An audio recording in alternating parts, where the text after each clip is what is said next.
Hello there, drivers. Hello drivers! Today we will dive into an in-depth coverage on the making of the cheats and mods for Stuntman. Thanks to Snoopy involvement, you will get a clear view on the process behind the finding and the production of new features that can allow the players to discover new things in the game. The video will be a little more complex to follow than usual, but at the end you will get a glimpse of the potential these cheats have, and a dedicated video on the outcome will be published soon.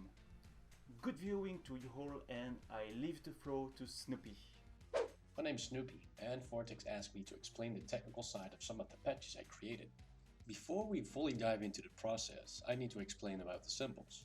It was found that in the Europe demo of Stuntman, the binary was full of them. These symbols help identify certain functions and variables. Knowing at what function we're looking at helps tremendously. Approaching one function, let's say no checkpoint timer, we can start searching for things related to time.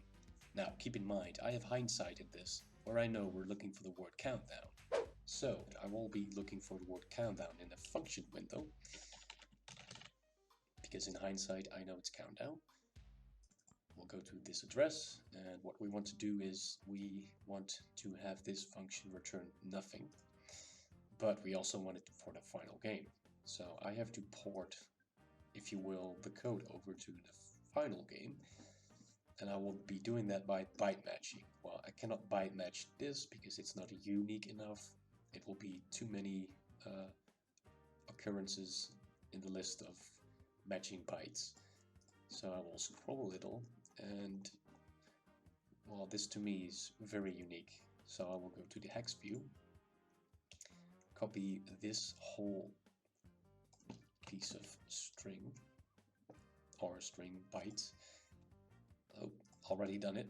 I will paste it here, we'll byte match here, and then here we figure out, hey, this is exactly the function that is in here. So we'll get the name, and we'll port that over just so I can work with this. We don't need the demo all the time.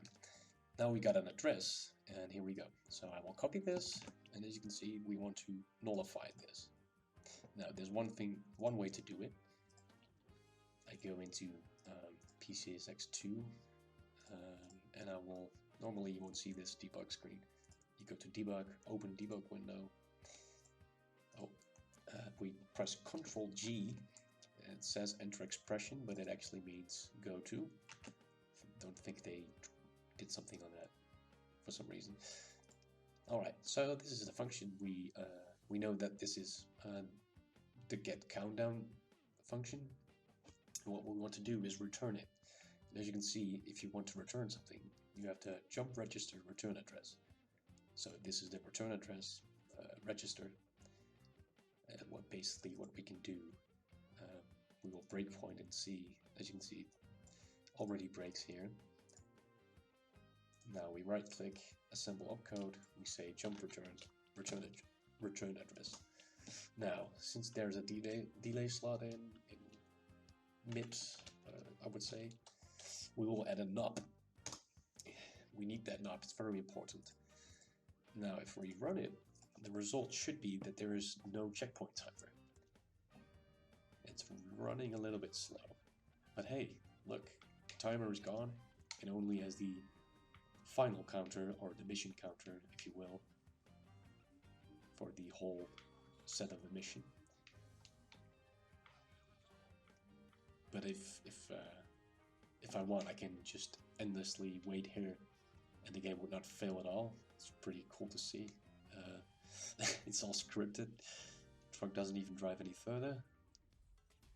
Alright, so the next code I'll be discussing is the fail condition. We don't want to fail here. So I'll be showing that as well. Now, the process for the stunt fail is kind of the same. Basically, what you do is get the same result when doing the byte match. You can probably byte match on this from the other one, but I already named this. And it's pretty straightforward to now do this hack as well. So I will not instantly change it. I will show you what happens if I fail. So when the game fails, the function I'm now breakpointing on is gonna run, and you will see that the game will hang. So now, instead of actually taking the turn, I will just go here, and you can see instantly it tries to fail. Now, what I do, again, jump register, return address, and do an off. We remove the breakpoint, we don't want to breakpoint every time, and I run. As you can see, it doesn't fail the mission anymore. Normally we'll be saying like, where are you going? Ooh, almost fell out of the map, I feel. But the game will not fail whatsoever. But at the same time, I guess you maybe want to fail. This is not the prettiest sight to behold.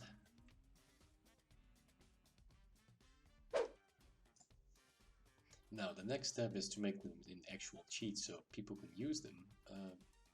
The converting is not really that hard. I will show you this step in how to.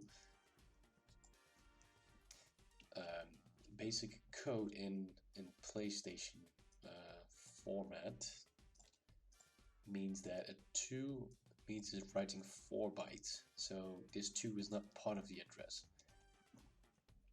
So if we uncomment this, Shift K.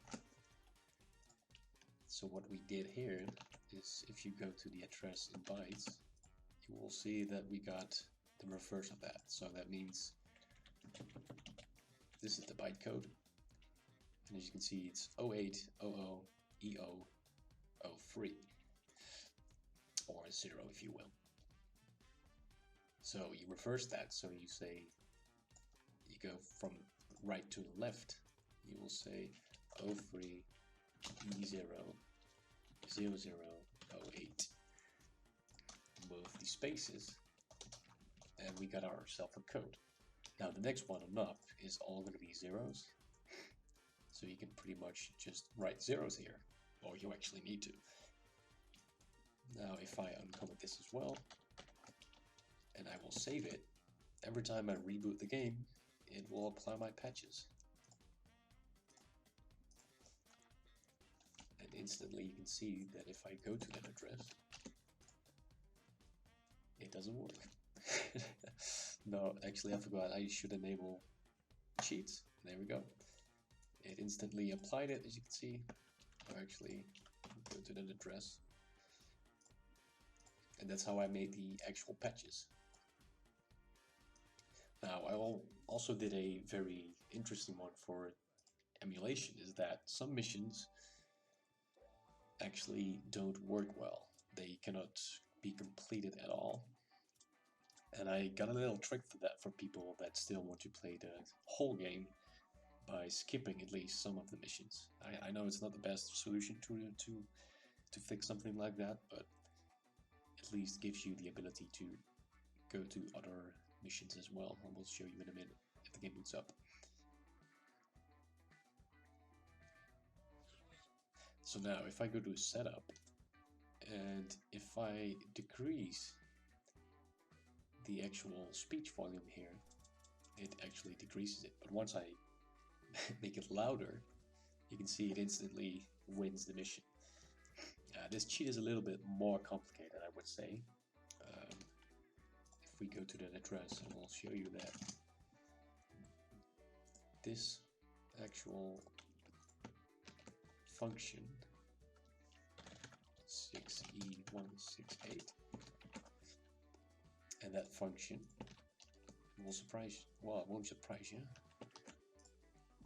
but it's a dev next mission. So it's actually a function for the devs to skip a mission, and it gives you a full 100% on that mission as well, so it unlocks everything. Maybe it's cheating, well hey, we're cheating here, so, but that's how I fix some of, I guess, the problems Stuntman can have on emulation. Or you can just use this as a cheat as well.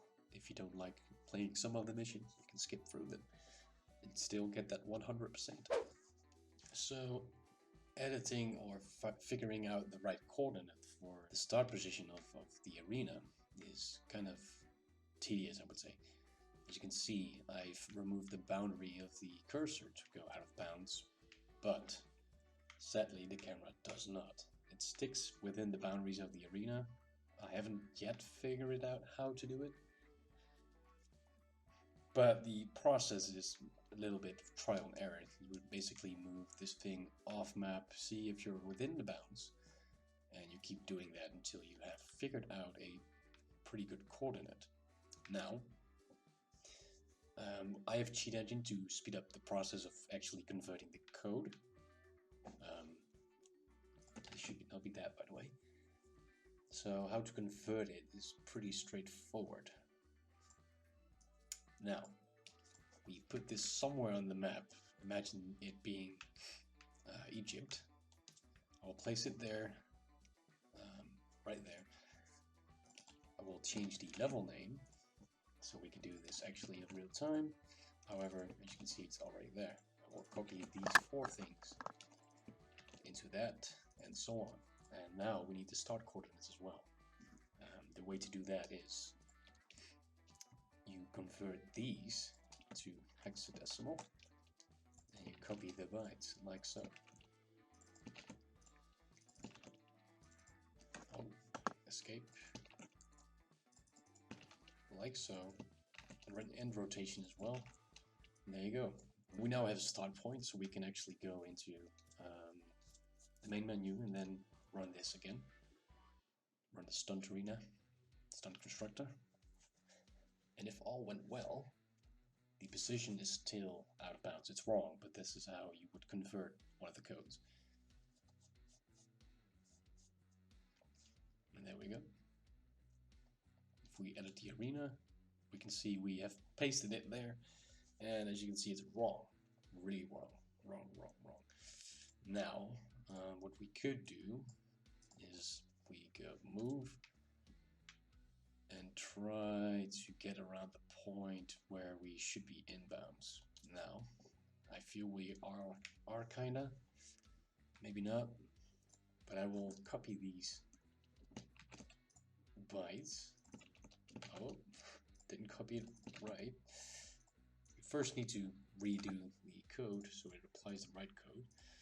Resume, play, and hope for the best. If all went well, we should now be... Yeah, we're not in the map yet. But as you can see, it's very tedious. So I will do it again, edit arena. I've patched some code so you can instantly go somewhere.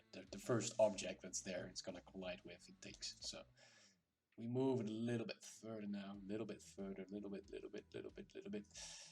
until we got something. So place it there, and it should have changed. Is it the same as this? Yes, it is. So we copied it over as well. Wait, something didn't change there. Oh wait, this one did. So this one, wait, it did? What? So something didn't change. Doesn't matter, we can use this. So we'll copy this. Height, no, it's actually depth value, so we'll reboot it again. And then hit play and see for a second time if we are somewhere in the right place. As you can see, I'm kind of now. So basically you would do that over and over and over until you get a right spot in the map. And as you can see, I can drive around now, at least. But yeah, that's how you both get code and convert code as well. Doing the arena start positions for a custom level for the stunt constructor, it's very tedious to work out. The problem is, as I will demonstrate here, is that once something is off bounds for the camera, it doesn't follow it. So there's no way of knowing exactly where it's placed. So what I do is a little bit of trial and error here. I'll place it like that, and I will play and see if I'm somewhere right where I should be. and I'm not. Then I will go back to the arena. We edit the arena, move this once again, and I will move it further and further until we have something valid. I will go play again until I figured out the right coordinate. And it's somewhat correct, although I am spawned on the top of the building. It's okay. It's okay. Now, you do this basically over and over until you get a right coordinate. And I do have some coordinates saved to a document. So the last thing I want to tackle is the level selector, or the mission selector, whatever you want to call it. Now it's pretty straightforward. In Cheat Engine you just make sure you're connected to PCSX2, and let's say I want, yeah, let's do this mission. Not sure which one it is. Oh yeah, make sure you also freeze it, because some code might overwrite it during level loading. So I believe maybe once I press yes, it will actually try and set it to 0, so make sure it's frozen. And there we go. Speed up the process here. Yeah, as you can see, it's loading Blood Oath. Pretty cool. Love this mission, by the way. But yeah, that's the gist of it, of the level selector. It's pretty straightforward. So that was a look into Snoopy's life and what he usually does on games. Thanks for tuning in, and I hope it was somewhat informative. I also want to thank Racing Freak for telling me about this particular demo. Without him, I wouldn't even have known about the symbols. And also, of course, Vortex for actually featuring me. And thanks for watching. Tell us in the comments if you like this kind of format that could be expanded to other modes and cheats for Stuntman, but also for the other game in the driver series. I would also like to thank my current Red Weavers, DriverDimension.com, French Contact, Neurosynths, Paul Lanois and Tank09 YouTube for their great support. Click on the join button to learn more, and till the next time, see you soon, drivers.